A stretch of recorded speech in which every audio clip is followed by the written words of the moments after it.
All right, we're going to use our little setup here. We're going to start the process of blowing the air out in our camper. Step number one is going to be to turn off the water that goes into the camper.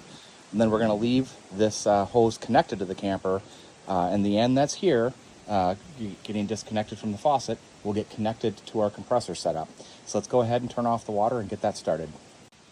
Okay, it's a really simple process. We're going to connect that to the end of the hose. That's the input to the camper for water. And then we connect it to our little shutoff valve, which then turns around and connects to the compressor. And now we'll slowly just let out that 25 pounds and go from sink to sink and make sure everything's blown out. Okay, inside the camper, you probably have an access panel of some kind. We're gonna open that up, and you can see here's your hot water heater. And there are 2 bypass valves on mine, but there may be more than that on yours. So what I do is we're gonna turn both of these valves off, so now no water can come in. And we're gonna turn the other valve on the top off. So what happens now is the air comes through here, but it doesn't go through the hot water heater over here. So we bypass, so now it comes around and doesn't go through the hot water heater. This would be through the hot water heater. So now we're just gonna drain that hot water heater. Now we're gonna come back and we're gonna open and close these each a couple times and run air through these to make sure that there's no air or liquid in this line or this line down here. But for now, we've just 100% bypassed the hot water heater. All right, here we are at the back of the camper. You might see this little access port. This is here so that you can access the hot water heater. And what we're gonna do here is we're gonna open this up. And one of the first things I do is I take that little drain plug right there and we're gonna drain out the hot water heater and let that drain. So here we go. We're just gonna keep going and we're gonna let that all drain out. This is just so you can kind of see how we do this. You're gonna go through each faucet and you're gonna both do the hot water.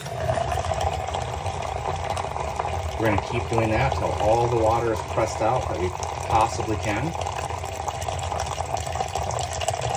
And we're gonna do the same thing on the cold water. Now we are at the furthest faucet from the input of the water line coming into the camper. So we're basically pushing out right now all of the water that is in the water line in the camper. In just a moment, you'll see this start to spit a little bit. And then you know we're just about to the end. Now we're gonna do the hot water side, do the same thing there until we get all that water out and it starts to spit.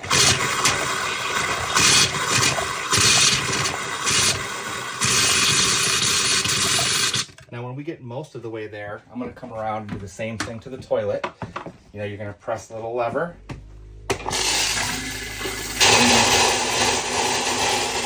You do that until it's 90% of the way there. And then we're gonna do the same thing for the shower and the kitchen sink. So if we run over to the kitchen sink, we're just gonna turn that valve on. Now we're back a little closer to the input. Make sure that we turn the faucet for both hot and the cold side until we get that 90% of the way blown out. Again, we're gonna go around to all the faucets and do that until absolutely nothing comes out. And then we're gonna go back to the beginning and we're gonna do that again with every single faucet until nothing comes out. It's probably overkill, but I just wanna make double sure that there's no water in a low point in the line anywhere. So I'm gonna go around again. I'm gonna hit all the faucets and I'll check in and let you know where we're at. If you have a back flush on your blackwater tank in your camper, you can connect your hose to the compressor with 25 pounds of pressure, and you want to make sure that you don't forget to clean out this particular spot. If you leave water in there, it can crack. Now, I've never had a problem with this when I blow it out with air.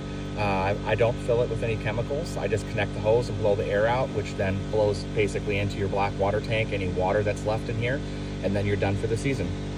Okay, I told you we were going to come back to this. So we have now sprayed out all of the water. But what I want to do is I want to open these valves here so that any water that might be in here or in these gets, you know, anywhere water in here or here in the bypass get pressed through. So I'm going to open that up again. You can kind of hear it going. We're going to do the same thing here.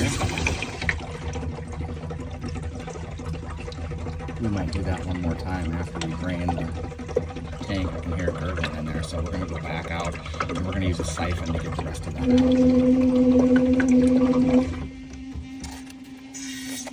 Okay, outside we go to siphon out the hot water heater. Okay, I've got this little ball siphon. I put that into the hole into the hot water heater, and then I'm just gonna pump that out until there's no water left in the hot water heater at all.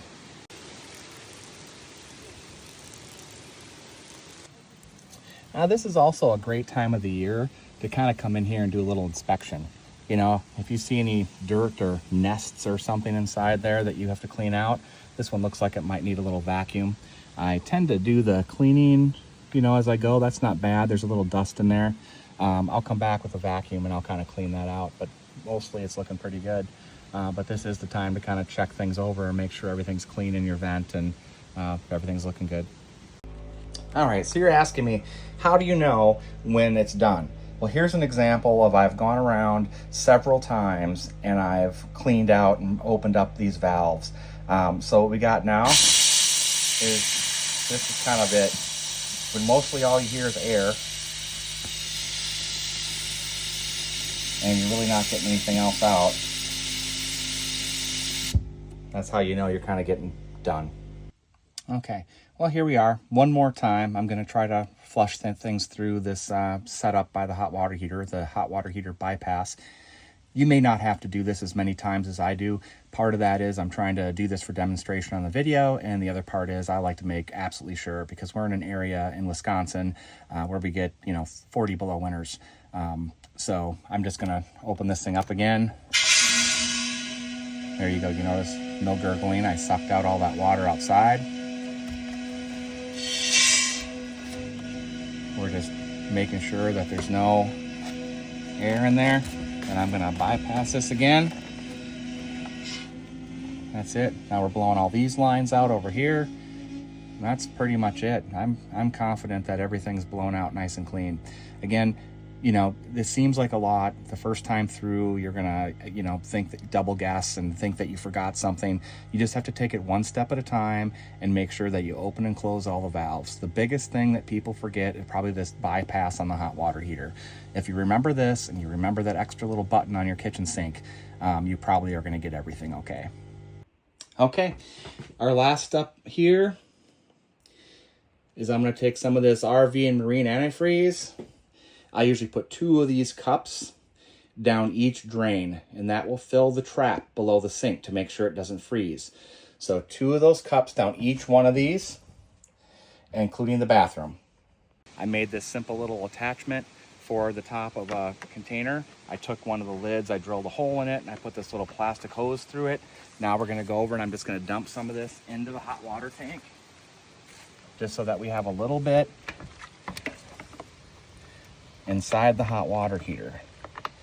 And sometimes it's a little tricky getting it in there because it's at a weird angle. Okay, there we go. You can see we're getting some of that in there. Doesn't take a lot, but we're gonna put some in just to make sure that the bottom of this doesn't freeze.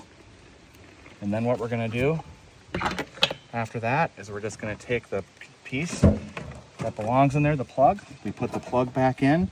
I tighten this up, and then I go back and I have everything ready for spring. So all you have to do when you come in the spring is turn everything on. Okay, and then I just go back with the socket. Mine's 15/16. I just tighten that back up snug. It doesn't have to be cranked down. This is plastic. Sometimes I put a little Teflon tape on there. If that seems snug, I just leave it, and then I'll check it in the spring. And that's all you have to do at this point. That's it.